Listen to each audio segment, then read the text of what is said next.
Good morning to all. Myself Chirag B. Patel, lecturer in Electrical Engineering Department, VPMP Polytechnic, Gandhinagar. Subject name Microprocessor and Controller Application. Subject code 3350904. Unit name Basic of Microprocessor. Topic name Intel Pin Diagram of 8085. Objective pin diagram of 8085 and second topic function of each pin. So simple pin diagram of 8085. Now show in the circuit diagram total 1 to 40 pin in 8085 microprocessor. So first left hand side total 120 pin diagram. So number 1 to 20 is X1, X2, reset out, SOD, SID, trap, reset 7.5, 6.5, 5.5, interrupt acknowledgement, and address and data bus are 0 to 7. So last 20 number pin is VSS, ground. So right hand side 21 to 40 they are upper layer. So this pin diagram is A8 to A15 are address bus and ALE, write, read, S1 input output memory, ready, reset in, clock, HLDA, HOLD and VCC. So circuit diagram of the pin diagram. Now function of the 8085 pin diagram. First address bus. So they respected upper half of the address bus of 8085 microprocessor and carry upper byte of the 16-bit address. So 8085 ની અંદર A15 થી A8 સુધી જે pin diagram છે તેને આપણે address bus તરીકે ઓળખીએ છીએ. તે 8085 માઇક્રોપ્રોસેસરની એડ્રેસ બસ ઉપરથી અડધી લાઈનો દર્શાવે છે અને તેના જ પરથી 16 બીટની એડ્રેસની હાયર ઓર્ડર બાઇટ પસાર થાય છે. આકૃતિમાં તમે જોઈ શકો છો કે એડ્રેસ બસ છે એ હાયર ઓર્ડર બાઇટ છે. Now address bus and data bus. So they are request to multiplex address data bus when ALE is high. They are used as the lower half of the address bus and carry lower byte of the 16-bit address. તે multiplexer data bus દર્શાવે છે. જ્યારે ALE high હોય ત્યારે તેનો ઉપયોગ બસની નીચેથી અડધી લાઈનો તરીકે ઉપયોગ થાય છે અને તેના પરથી 16 બીટની એડ્રેસની લોઅર ઓર્ડર બાઇટ પસાર થાય છે. જ્યારે ALE લો હોય ત્યારે તેનો ઉપયોગ 1 બીટ ડેટા બસ તરીકે ડેટાને માઇક્રોપ્રોસેસરને મોકલવા કે લેવા માટે થાય છે. So simple address and data bus both are multiplexer. તો મલ્ટીપ્લેક્સ જે બસ છે એને છૂટી કરવા માટે આપણે નેક્સ્ટ ફંક્શનનો યુઝ કરીશું. નાવ ALE. તો ALEનું પૂરું નામ છે address latch enable.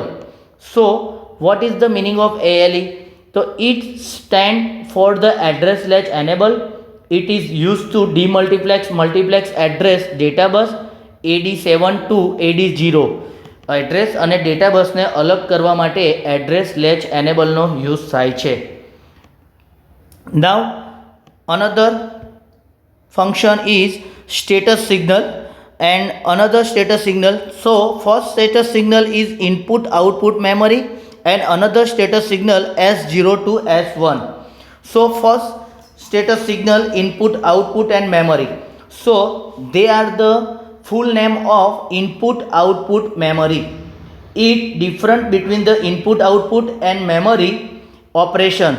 When it is high 8085 performance input output operation and when it is low 8085 performance memory operation. તેનું પૂરું નામ છે ઇનપુટ આઉટપુટ મેમરી છે. તેના દ્વારા ઇનપુટ આઉટપુટ મેમરી ઓપરેશન જુદા પડે છે અને તે જ્યારે હાઈ હોય ત્યારે ઇનપુટ આઉટપુટ ઓપરેશન રીડ અથવા તો રાઇટ કરતું હોય છે અને જ્યારે લો હોય ત્યારે મેમરી રીડ કે રાઇટ ઓપરેશન બતાવે છે. So another is signal is status signal. તો સ્ટેટસ સિગ્નલને પિન ડાયાગ્રામમાં S1 અને S0 દ્વારા દર્શાવવામાં આવે છે. તો they are the status signal and input output memory S1 and S0 together respected different machine cycle 8085 can perform. આ સ્ટેટસ સિગ્નલો છે અને ઇનપુટ આઉટપુટ અને મેમરી જ્યારે S1 અને S0 સાથે મળીને 8085ની જુદી જુદી મશીન સાયકલો દર્શાવે છે. Another function is active low signal and active low signal. Both are read and write. So read and write is 8085 pin diagram. They are control signal. Read and write are used the performance the read and write operation respectively. કે જ્યારે પણ control signal read and write વાંચવું અને લખવુંના ઉપયોગ કરવા માટે એનો ઉપયોગ થતો હોય છે. Where read is low, 8085 is reading from memory or input device.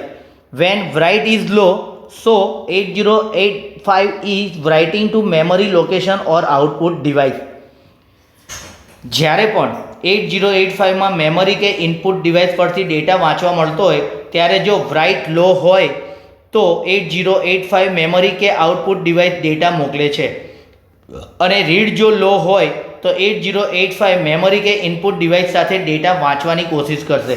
આ સિગ્નલો ઇનપુટ આઉટપુટ ડિવાઇસ સાથે મળીને memory read, memory write, input output read અને ઇનપુટ આઉટપુટ રાઇટ એમ 4 કંટ્રોલ સિગ્નલ પેદા કરે છે. Ready. So it is the use of synchronize the operation with slower prepare. When it is high, the device is ready to perform the read or write operation. તેનો ઉપયોગ ધીમા peripheral device જોડે ઓપરેશનનું તાલમેલ એટલે કે સિંક્રોનાઇઝ કરવા માટે થાય છે. જ્યારે એ હાઈ હોય ત્યારે ડિવાઇસ વાંચવા કે લખવા માટે તૈયાર છે તેમ દર્શાવે છે.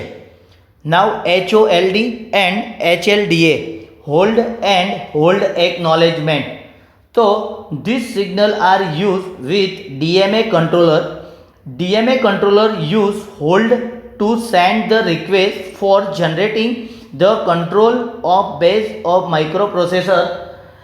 HLDA means hold acknowledgement is used by microprocessor to acknowledgement the greeting of request.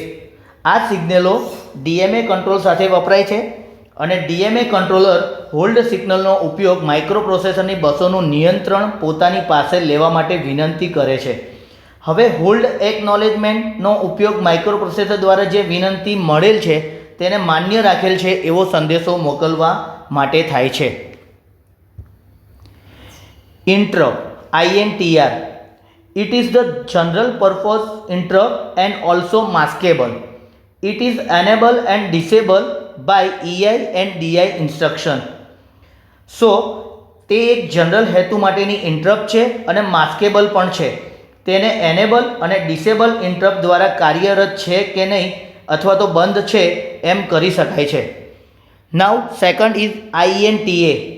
તો this is the full name of the there also one is interrupt. It is interrupt acknowledgement pin and used by microprocessor to acknowledgement the accept of the interrupt request by device.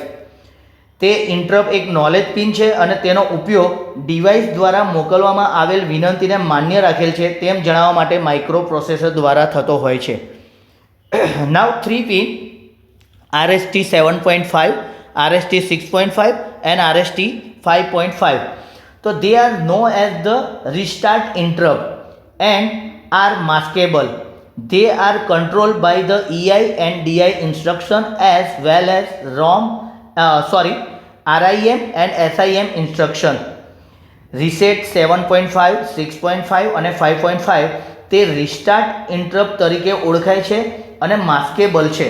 તેનું નિયંત્રણ EI અને DI આપણે last time હમણાં જ બોલ્યા enable અને disable interrupt તેમજ RIM અને SIM ઇન્સ્ટ્રક્શન દ્વારા થાય છે. નાઉ ટ્રેપ TRAP. તો trap it is non-maskable interrupt and used only is emergency like power failure. Power બંધ થાય ત્યારે ટ્રેપ પિનનો યુઝ થતો હશે અને once it occur it can not be stopped by software and hardware means. So another I have explain trap is non maskable interrupt છે અને તેનો ઉપયોગ પાવર જવા જેવા તત્કાલ સંજોગોમાં જ થતો હોય છે. એકવાર સિગ્નલ આવે ત્યારે તે સોફ્ટવેર અને હાર્ડવેર દ્વારા અટકાવી શકાતું નથી. Another reset in and reset out. So reset in and reset out is when reset in is low microprocessor reset itself and initialize program counter to 000H. Reset out is used to inform all other prefer in a system that microprocessor is being reset. જ્યારે reset in law હોય ત્યારે microprocessor પોતે reset થાય છે અને program counter કરે છે. Reset આઉટનો ઉપયોગ સિસ્ટમમાં રહેલા બધા જ પેરિફેરલ ડિવાઇસ માઇક્રોપ્રોસેસરમાં રીસેટ થઈ રહેલ છે તે જણાવવા માટે થતો હોય છે. નાવ X1 એન્ડ X2. તો X1 X2 is 8085 contain in built clock generator and X1 X2 are used to connect crystal for this internal clock generator. X1 X2 8085 માં આંતરિક ક્લોક જનરેટર તરીકે હોય છે અને X1 X2 નો ઉપયોગ આંતરિક ક્લોક જનરેટર તરીકે કરી શકાય છે. 8085 માં થતા બધા જ કાર્યો આ ક્લોકના તાલમેલ સાથે જ થતા હોય છે. Clock CLK out. Clock is the used to provide the system clock to other device in a system. Clock out તેનો ઉપયોગ સિસ્ટમ બીજા ડિવાઇસના સિસ્ટમ ક્લોક પૂરી પાડવા માટે થતો હોય છે. SID and SOD. SIDનો મિનિંગ થાય છે સિરિયલ ઇનપુટ ડેટા અને SODનો મતલબ થાય છે serial output data. SID stand for serial input data and SOD stand for serial output data. SID is used to read the bit seriously while SOD is used to send data seriously bit by bit. જ્યારે પણ SID ડેટાને serial સ્વરૂપે વાંચવા અને SOD ડેટાને bit પછી bit એમ serial સ્વરૂપે મોકલવા માટે વપરાતા હોય છે. Now last VSS and VCC. VSS they are power signal and VCC is the connected to 5+5 volt while VSS is connected to ground. તમે પિન ડાયાગ્રામમાં જોઈ શકશો કે VCC એ પાવર સિગ્નલ છે. VCC ને +5 વોલ્ટ સાથે જોડવામાં આવે છે જ્યારે VSS ને ગ્રાઉન્ડ સાથે જોડવામાં આવે છે. Thank you.